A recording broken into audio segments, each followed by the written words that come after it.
Tonight we're going to look at the structure of Revelation, the way the book is put together. There are many individuals who have attempted to do this before, and they have tried to structure it one way and then another. But I found in the Great Controversy a statement which gave a very good clue as to how we should go about looking at the structure of Revelation. I'm looking at Great Controversy, page 438. It says, "The line of prophecy in which these symbols are found begins with Revelation 12. Now, we're going to talk about timelines, outlines, and major lines of prophecy. Now, a timeline is exactly what it says it is. It's a line of time that is defined, such as 1260 days, 2300 days, or 7 years, or whatever the line that is indicated by specific numbers. There are also in the book of Daniel and Revelation simply prophetic outlines, where it outlines, for example, the rise and fall of nations, Babylon, Medo-Persia, Grecia, pagan Rome, papal Rome, and so on. So then we have other things which are called major lines of prophecy. Daniel, in his 4 visions, kept repeating over and over again, but he had only one major line of prophecy on which those 4 visions were arranged. Now, that one major line started in his own day at 606 and went right on to the coming of Jesus. And so we have only one major line of prophecy in the book of Daniel. But when we come to the book of Revelation, we do not simply start with chapter 1 and go right through to chapter 22, to the end of the book, but rather than that, we find here there is a clue that there is one line of prophecy that begins with Revelation 12. So let me take a look at this. Again, at this statement here in the Great Controversy, it says, the line, that is a major line of prophecy, the line of prophecy in which these symbols are found begins with Revelation 12. So there is some kind of a line that extends from Revelation 12, and we need to look and see how far it goes.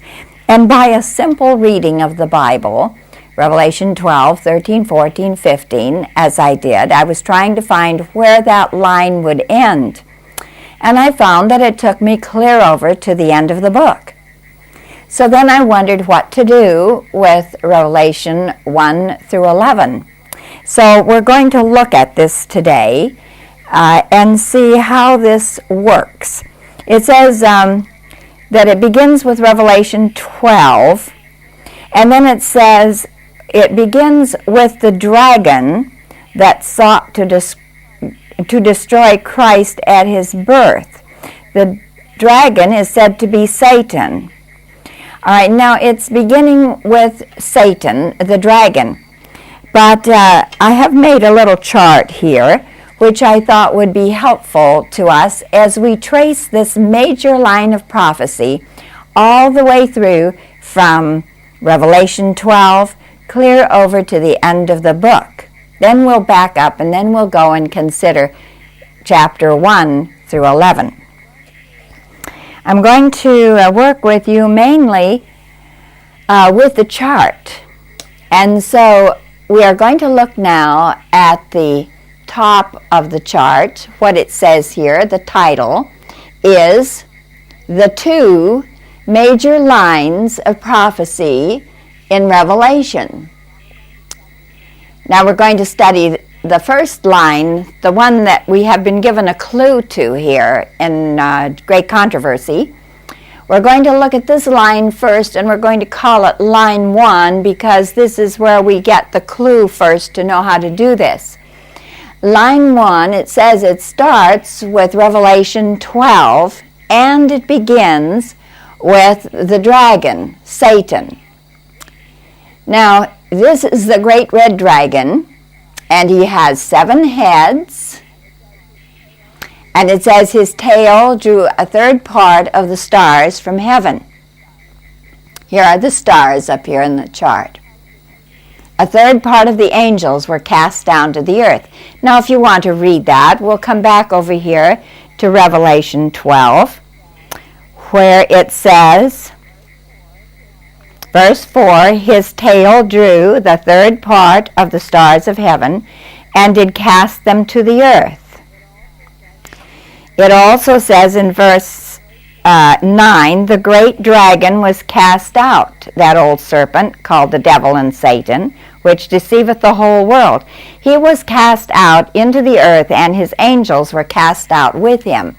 So when we start this outline, this major line of prophecy, we are going way back to the beginning of the great controversy, at the time when Satan was cast out of heaven and his angels were cast out with him.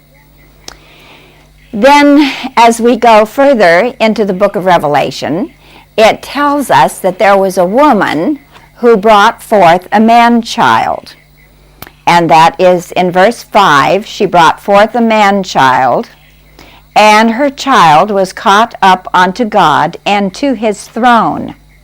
So we're looking here at the birth of the man-child, and when he was caught up to God's throne, that is, as it were, his ascension to heaven. So we can actually date this part of the book of Revelation, because Jesus was born in 4 BC. In the chart you see, it shows the woman. It says she was clothed with the sun. That's the righteousness of Christ. Christ, our righteousness, the Son of righteousness.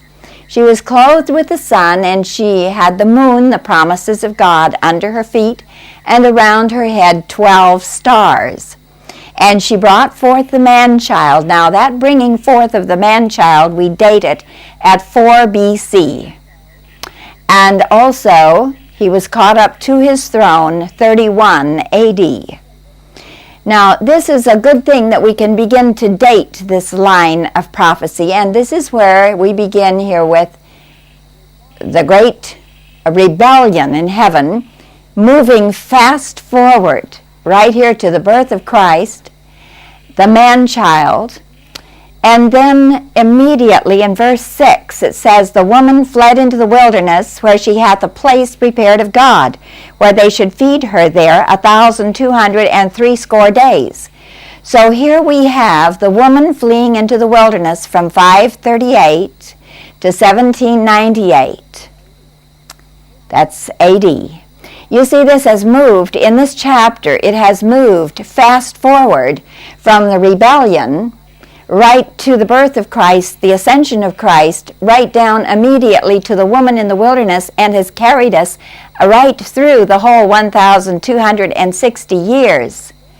And so we're moving at a very fast rate through the history of this great controversy.